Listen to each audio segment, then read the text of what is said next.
Hello नमस्ते साथीहरू। हामी चाहिँ आज गाउँमा छौँ।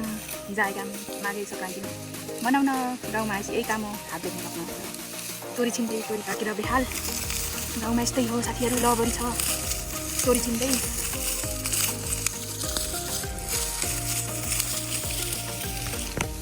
त्यता माथितिर 2-4 दिन पहिले तोरी निकालिसक्नुहुन्छ। सुकेर मार्ने भइसकेर यहाँ चाहिँ जाँदा पाकेको छ, त्यही गइरहेछ हामीले तोरी। लपट्टिने अझै छ बाँकी। माबेटी मिलेर तोरी छिन्दै साथीहरू हामीहरू त। मौसम देख्न सक्नुहुन्छ, एकदमै क्लियर छ। चर्को घाम लागिरहेछ, घाम छ देउसम्म त। यहाँ चाहिँ बिचबिचमा यो केरो पनि छ, केरो फुलिरहेछ। यसलाई जोगाएर तोरी छिन्नुपर्ने हुन्छ। जुन जुन पाकेको छ त्यही तोरी झप्डा परेको छ साथीहरू। हजुरकोतिर कस्तो छ? यतातिर जुन जुन पाकेको छ त्यो पर्दै